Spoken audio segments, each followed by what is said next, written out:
All right, there's Lainey, ready for her speech. Here is her audience.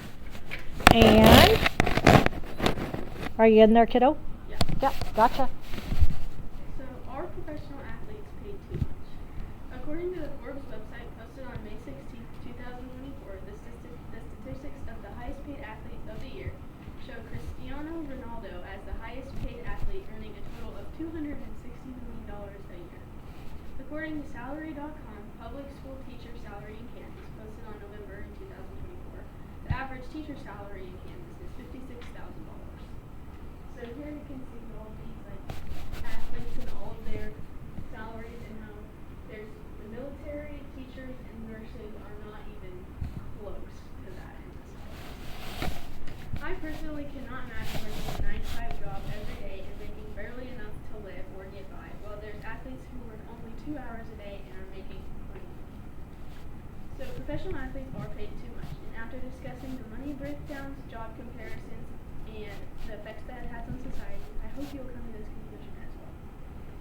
So for the money breakdowns, according to Maren Vaughn in her article, Pro Athletes Are Paid Too Much from the Sphinx, she says one of the best basketball players of all time, LeBron James, makes more than $40 million per season. So $40 million per season, which comes up to $500,000 per game, $135,000 per quarter, and $11,000 per minute, and about $188 per second. This means he retains a whopping $500,000 each game, which translates to $136,000 and $11,000. It is arguable that teachers are some of the most important people in our society.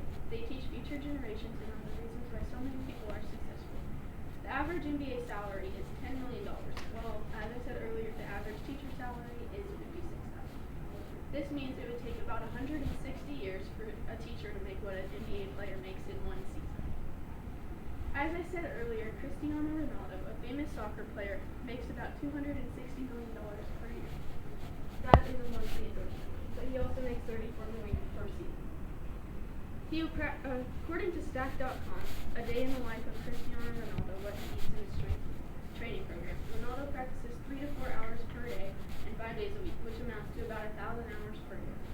This means he is making about $22,000 per hour. The average teacher works about 2,000 hours per year and makes about $23 per hour. Keep in mind that teachers also don't work all 12 months and still work twice as many hours as an athlete does. So first, comparing some jobs and their salaries to what a professional athlete would make. A neurosurgeon is someone who saves people's lives every day. On average, neurosurgeons all over the world save about 5 million lives per year. The average salary of one of the top paid neurosurgeons is about $260,000 per year. U.S. military. They risk their lives every day to save people like you and me, and also the athletes who are making $11,000 per year. Audrey Whitfield says in her article, Professional Athletes Are Paid Too Much, U.S. military pays employees an average of $63,000 per year, with $136,000 being the most. Whitfield also says the President of the United States is in charge of making decisions that affect the entire world, and he only makes $400,000 a year. While the President is working hard every day to make sure the country is taken care of and governed appropriately, athletes are being paid 150 times as much to play in a game that may not even last 2 hours. Steph Curry gets paid more for playing one game than the President makes in an entire year.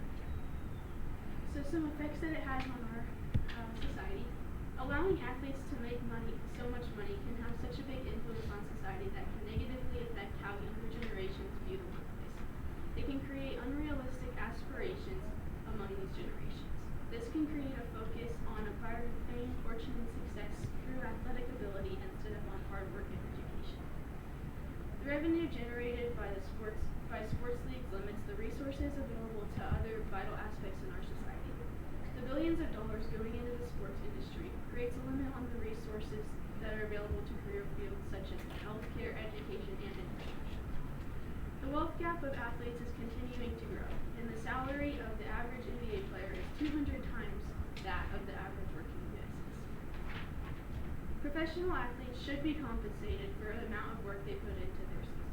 But is it really necessary for you to be making 200 times the amount as you and me? As a society, we should realize who truly has the greatest impact on our future, such as teachers and healthcare workers, and rethink the way we compensate these individuals. Thank you for listening to my speech. Any questions for that? All right.